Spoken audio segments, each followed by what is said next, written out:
South Africa's ruling party, the African National Congress, is at a crossroad. President Cyril Ramaphosa has admitted the party is facing a crisis and must urgently renew itself to remain relevant in the polity. This call for renewal follows the ANC's historic defeat in the May 2024 elections, which led to the formation of a government of national unity. The president has pointed to the state of the economy and unemployment as key factors behind the party's electoral decline. Let's discuss this further. Joining us now is political analyst Gabriel Krauser from Cape Town in South Africa. Welcome to Diplomatic Channel. Thank you. Greetings.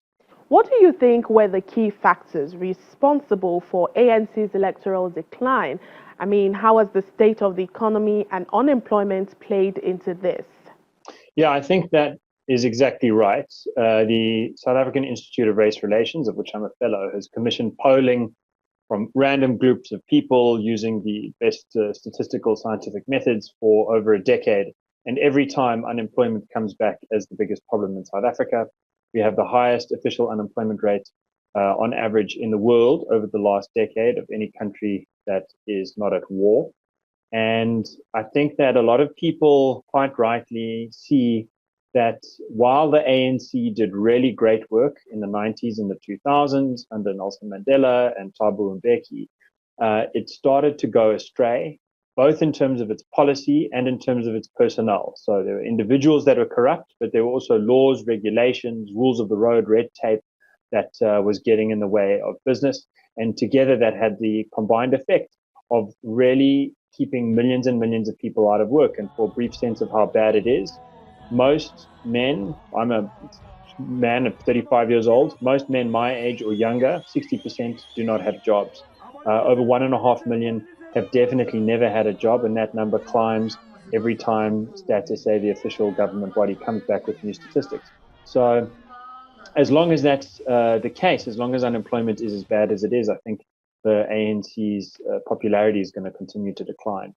Do you see the formation of the Government of National Unity signaling perhaps a permanent shift in South Africa's political landscape? And can the ANC be able to regain its dominance in South Africa? I think that, in a sense, probably the shift is permanent. The kind of system that we have, proportional representation system, about 2/3 of the democracies of the world have that kind of system. And practically none of them have a single party that's got a majority. So countries where there's a kind of outright majority tend to be two-party states with the first past the post system. It's all very technical, but we know these countries like America. Whereas countries like South Africa, it's Germany, the UK, sorry, not the UK, Germany, Israel, they tend to have minority parties getting together in coalitions in order to govern. That's unlikely to change. There is one scenario in which the ANC does regain its majority in 2029. And that would be if it reunites with Mkhonto we Sizwe and the Economic Freedom Fighters, both of which, are led by people, Jacob Zuma and Julius Malema, who used to be part of the ANC and who might be eager to rejoin the ANC if they see that as a way to further their own political ambitions.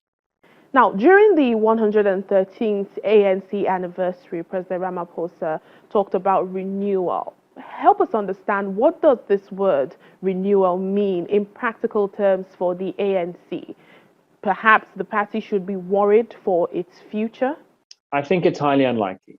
Although, as I say, in that kind of scenario, it's possible. I think that what is most likely is that the ANC will remain a minority party, and it is likely to be part of the governing coalition for the next decade. But that is not inevitable either. It's also possible, if you look at the rate of decline that the ANC has undergone, it would peaked at 69% in 2000 and in the late 2000s, and now about 20 years later, it is down to 40%. And the rate at which it's falling is getting faster and faster. So if it keeps falling at that rate, next time it should be down to 20%. and then coalition partners could get together and govern South Africa without the ANC. I'm thinking of the DA, the IFP, traditionally Zulu party that's been more business friendly, the ACDP, a very Christian party, the Freedom Front Plus, which sort of has dedicated a lot of its energy to farmers and of the Afrikaans language. These kinds of minority parties could band together and exclude the ANC if it is unable to reverse the decline in popularity that it has undergone over the last 15, 20 years. I think that there are three aspects to it. The first aspect, which I think most South Africans are saliently aware of, is how it changes basic service delivery in partnership with its governing parties, particularly the DA.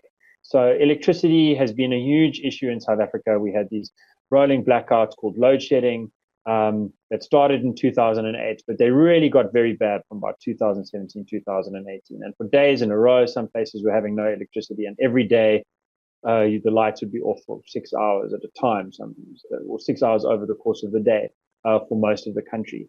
That ground businesses further to a halt, and it still places a kind of cap on South Africa's growth potential. But what has happened is that load shedding has largely been reversed.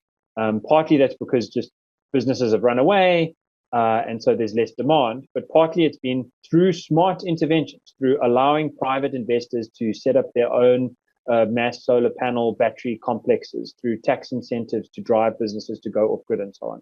And if more of that is done, if more of that kind of invitation to the private sector to participate is actually implemented, then that is going to improve lives and livelihoods, and people will feel it. The second aspect of the ANC's challenge in the next renewal phase, if it does it, is personnel. It needs to put people behind bars that have prima facie evidence of corruption leveled against them, particularly at the state capture report, which was chaired by our former Chief Justice. So it was as serious as a thing could be, but really there've been practically zero high-level arrests as a result of thousands and thousands of pages of evidence that was given forward. It just went nowhere. That has to change to send a message to the people that are still in government. Look, you can keep your job, but only if you change your ways, become honest, and whistleblow on those who don't come to this renewal party. The third thing is to think about policies. Our strong recommendation is that the ANC abandons its BEE policy, which kind of tries to carve up the country by race, and instead goes for a growth policy. We think that'll be much better for poor Black South Africans. Black people are overwhelming the majority of poor South Africans, but they're the ones suffering the hardest from this no growth business environment. The same is also, however, true of black dollar millionaires and even billionaires. If we just put race aside for a minute and focus on merit, focus on who can really do the job rather than who's best friends with the particular government official, I think South Africa's growth potential is huge. We still have the deepest financial markets in the continent. We've got very sophisticated infrastructure, good trade connections on the continent and with the rest of the world. And we have really turned the corner racially in the sense that most wealth is, according to StatsSA, the official government body, in the hands of Black people. And if you look at the top 5%, it is now a minority that are white. Which makes sense because white people are a minority. Obviously, they were in charge of all of the money from apartheid, but that historical trend has changed, and we think that the policy must now change with it. Unlock the potential for growth, allow international investors. If you're a foreigner from Africa, you don't count as Black in South Africa, and then you get excluded by the BEE laws. It's a very foolish system that we have that just chases away money. We need to stop chasing away money. We need to let business in. We need to let money in.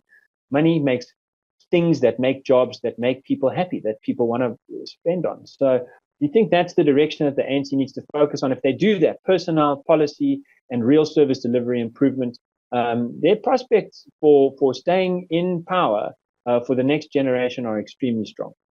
Well, thank you so much, Gabriel Krauser, political analyst, joining us from Cape Town. Thank you for your time on Diplomatic Channel. Thank you.